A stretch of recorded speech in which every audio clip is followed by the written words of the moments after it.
Yes. Yeah, I found that Cliff. if an idea is something that's really in, sometimes we need a little boost once in a while. Some of you know what I mean? That we go about our jobs, we have so much to do already, but we're not necessarily giving attention to a project or an activity based on fiscal limitations. And sometimes just by sending something up the flagpole amongst those you associate with can stimulate an idea. And that same thing spills over into a collaborative effect. And you'd be amazed at what skills and talents and gifts your colleagues bring that can make submitting a proposal that much more, that much less intimidating.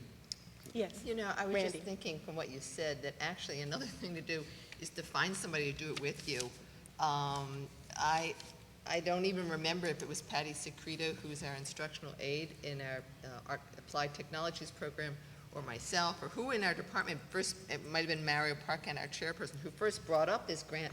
And then it was kind of like, yeah, we'll do that. And then Patty was like, yeah, we'll do it. And then I said, okay, you write, and then I'll review, and then and it just kind of ended up being, it's really nice to get somebody else to write it, and then you review it. And then you kind of look, and we had a good relationship because it was like, she wanted me to critique it. I mean, it was like, okay, I'll get the start of it. So I think if you can find someone else to do it with, that you have a relationship that you can critique and go back and forth, it just strengthened it. Then it wasn't just my grant, it was Patty's grant and our programs and department's grant. Yes, collaboration. Yeah, that was good. Well, to me, the key element is leverage.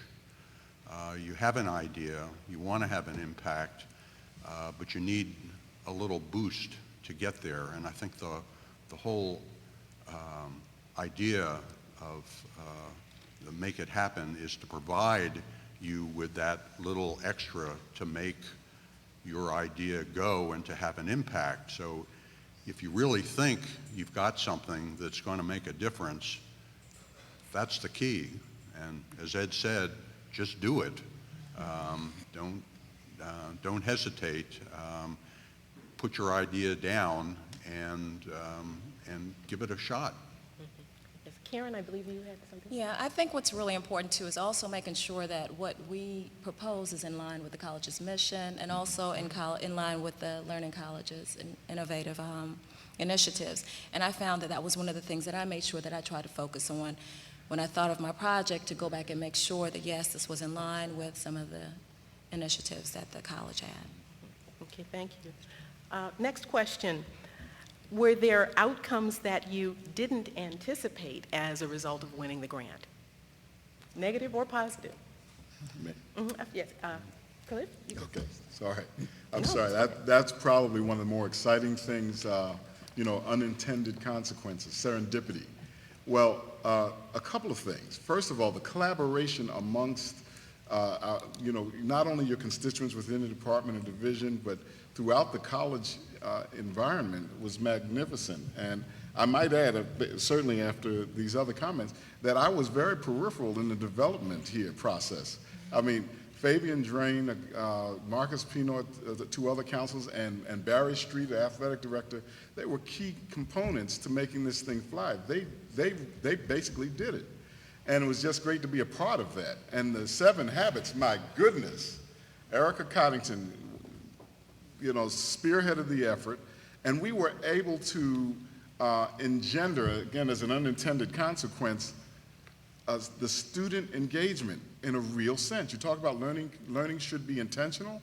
My goodness, Glenroy Lamothe, is someone here from the Macklin student, just has taken on, he is now one of the trainers for 7 Habits. And we have a young lady, Marja Chukin, coming out of the adult reentry program. We are bringing students together who are just heavily engaged. Not only is she involved with 7 Habits, but she is instrumental in a program. Most of you are familiar with Project Success, our tutoring and mentoring program. Well, she's the one keeping it alive in the absence of, and this is a student. Wonderful experience with that. So, thank you. Yes. Randy? Well, I think the ultimate unexpected thing was that we gave our first Green Week. We applied for the grant and gave it in December of 2006.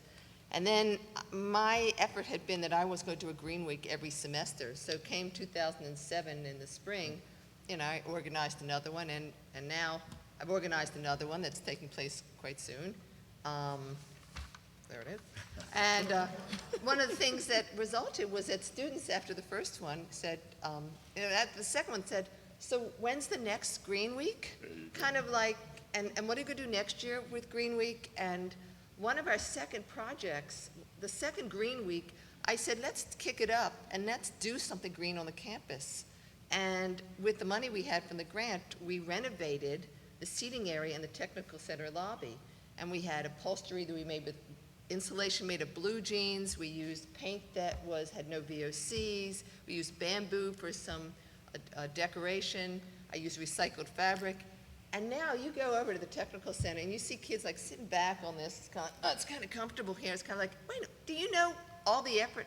And other students are like, so what is it? It's just green. It's kind of like, and it's kind of this wonderful thing that so quickly at community colleges, where students they're not here for like 4 years. The next year students, it's like, when they begin to take what we've done, that are innovative, as like, yeah, that's what MC does. Right. That's very exciting.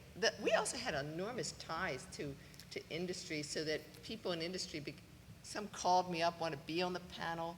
Students met people in industry to talk to them about what this really is about. It made it real. What we talk about in class, it made it real because they saw people, they heard people. And another thing that resulted is that students then wanted more courses in sustainability, whether it was in geography or interior design or architecture. It was like, so why aren't we doing more of this? So it bounced a lot of ways. Okay.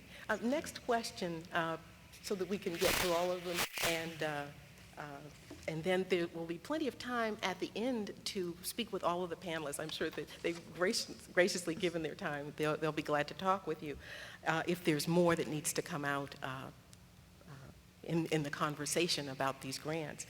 The next question, though, is can the project be replicated by you or someone else, and can your project grow or expand in the future of Montgomery College? Karen, you mentioned something about that earlier. Well, I think that my project will be able to continue on.